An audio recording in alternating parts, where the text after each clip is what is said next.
Hello, my name's David Bedford and welcome to Liddypool, the podcast.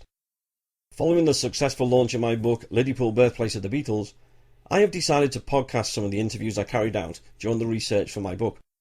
To start the series, here is the first part of my interview with Julia Baird, half-sister to John Lennon. We began by discussing a book which had just been published in the UK, Imagine This, and it tells the story of John Lennon's childhood. We hope you enjoyed the interview and do apologise for some of the audio quality, but I hope you will find it is a fascinating interview. I haven't read your first book and other books. I've sort of got the impression of Mimi, which you sort of reinforced, and then even further. So if you had to sum up Mimi, how would you do it? Well, like now. Mm-hmm. From what you know. Hypocrite to the core. Flawed. Yeah. I think hypocrite's the thing that comes through from... Yeah. Because what she put your mum through. Unbelievable. So I think, in a way, it's the pain that comes through. Well, I have put at one point in the book that she set her heart on having John at that point. Yeah. No matter what the price to pay, no matter how my mother would get in the way, she was to be swatted to one side, because this was her opportunity to have a child. Yeah. And that was, the surprising thing that you learned, that the marriage to George wasn't consummated. I know. I've not long found this out. Yeah. We all knew that Mimi hadn't had a child, but we didn't know how certain that was. It's strange, because it's one of those things, because I think you make mention of it as well, that because she was the oldest, and after their mum had died, did she take on the matriarch role, and was that the reason? Then to find out that wasn't consummated, and the biggest story, of course, was the affair. Yeah. Which and the hypocrisy is too big to take on board even now. I've known now for 2 years. Yeah. And I can still go into shock when I think about it. Yeah. Were you amazed that he came forward after all this time? Yes, I was. I'm very, very grateful. He's very courageous, I think, and I have put that in the front, because he didn't have to tell anybody that.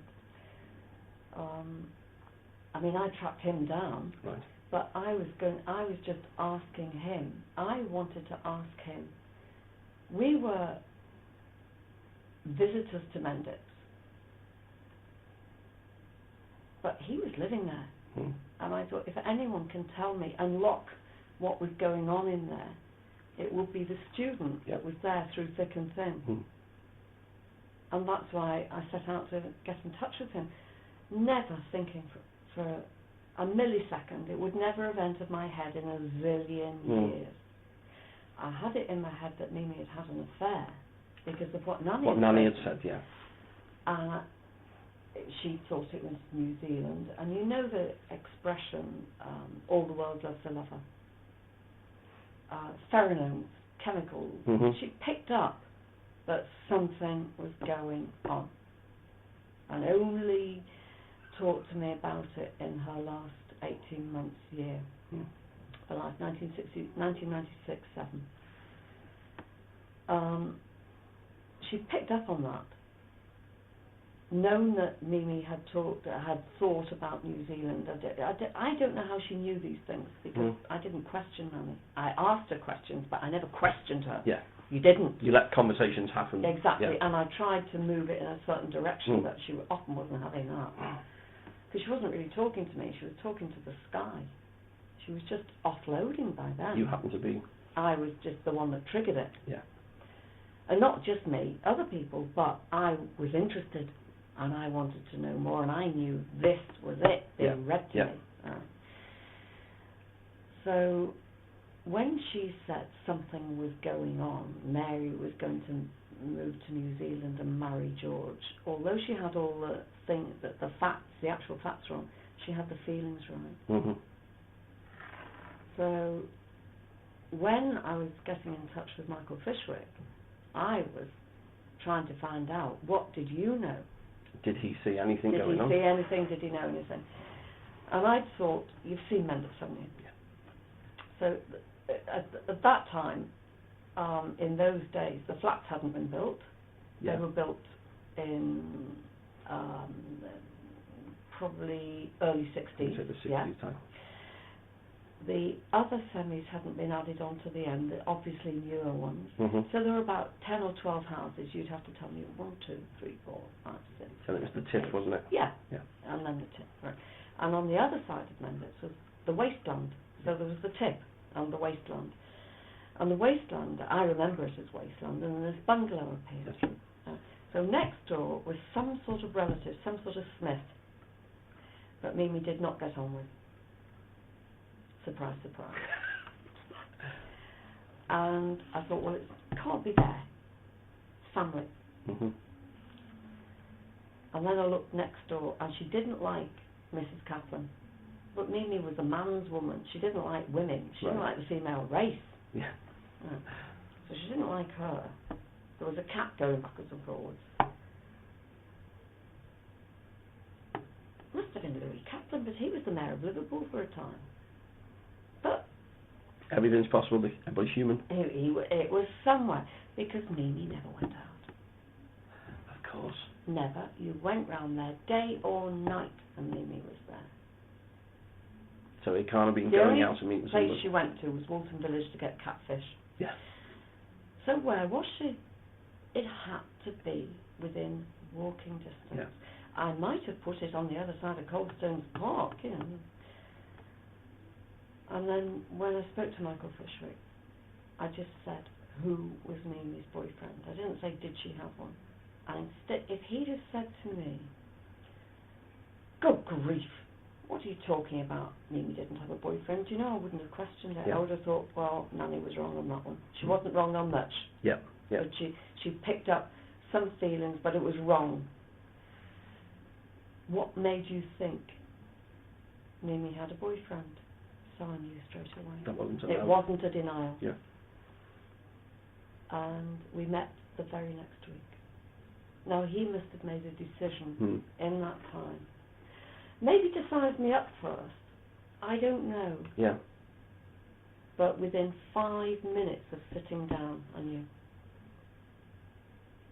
Amazing. So that was his own decision. He would never have had to tell me, and I would never have said, was it you? No. Because of the age difference. Exactly. And knowing what Mimi was like. Yeah. So that is entirely, it was his decision. Yeah. And I don't know why he made that decision. I'm very, very grateful Yeah. to him for it, but he need never have told me. I would never have guessed, ever. It's helped to understand her more, because I think what's the phrase used that Mimi said it was the house of correction. Yeah, she called it the house of correction, and John, when he was going back there, said, I've got to get back to the house of correction. And we were the house of sin. I mean, society's changed a lot since then, but The hypocrisy hasn't changed. no, exactly. It hasn't. Who's got the right to judge? Yeah. And making your mum's life. Destroying it. Yeah. Yeah. And the rest of the family. To get the child she knew Yeah. she was never going to have. Yes. Yeah. Ready-made. Yeah. Ready-made. Without all the hassle of pregnancy. I think she was an opportunist.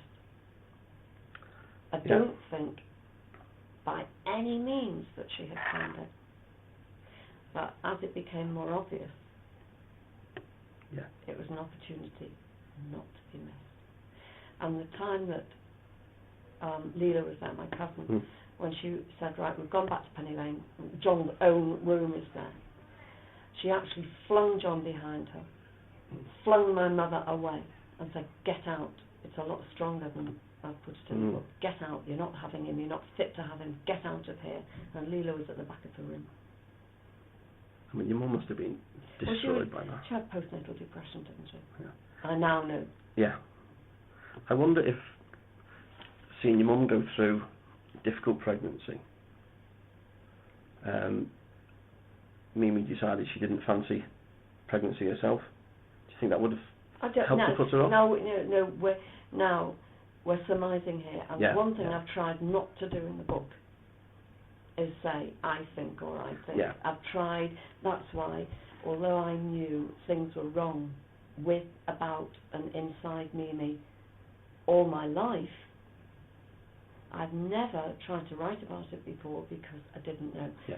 Now, when I knew about the student, then everything fell into place. I've never, although I knew before things were wrong, I've never tried to, even though, as I say, there was an atmosphere between her and me that never, ever, ever went away. Yeah. And at the end of her life, it was me she was sending for. I know, because I was surprised that when I was coming to that part in the book, that you were spending that time, and you said it thawed a bit. But did she want to talk to me? I don't know. But I never didn't go. Yeah. And when she came out of hospital for the operation, in my opinion, she should never have had. I know, because she was getting quite old to have it. It isn't the age, it's the fitness. Yeah. You know, my partner's mother now is just going in for a knee operation. She's 88, nearly 88 in August. She's perfectly fit and healthy. Apart from that, she will be fine. Yes. Yeah. She'll be driving again when she's going in. She can carry on driving like Mr. Bean, right? Which she does, and she's perfectly fit and healthy. Yeah. Mimi wasn't. So yeah, because general health was. I don't know how she had that operation, but she was just told that someone from the family would have to be there, and she phoned me before she went into hospital. Now, why me? I wondered that. That was the question that I was trying to think. And I think already Mimi was thinking she had to talk to me. And this I am surmising, but why me otherwise? Particularly with those last words. Yeah. Maybe she was trying to, in some way, heal a bit of what... I wish she had have spoken to me, because I would have leapt on it and said, it's all right, Mimi. I don't think you're going to be judged anywhere, and I'm not judging you. You know, be happy. Yeah. It's totally forgiven. If I have the right to forgive, do I have the right to forgive? Yes, on behalf of my mother, maybe I do. Yeah. It's all right, don't worry, nobody's going to judge you. Be happy, be peaceful now. I would have said it to her without a shadow of a doubt, but she wouldn't give me the opportunity. And we were too frightened of it, even in a cot, to say anything. You're listening to Dave Bedford on the Liddypool podcast.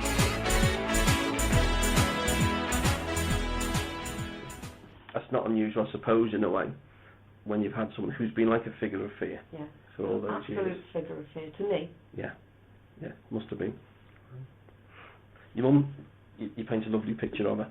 I think I've heard Paul McCartney talk about there's only certain special ladies he's known. Your mum was one, and he picked out Mona Best as well, who again, I think are a similar type, well ahead of their time. Yes. Free thinkers, not constrained. If you had to sum up your mum. Wonderful. But then what would you expect me to say? Yeah, I know you're going to be biased, but just a bit about her characteristics, what you really remember, what stands out. Oh, I mean, I remember, as we were talking before about the old Alzheimer's setting in, you know, I can't remember this morning. Yeah. But I've said in the book, my memory is long and good. Not perfect, of course, but it's very, very good and sharp. As a lot of people are at my age, you can think back. Yeah.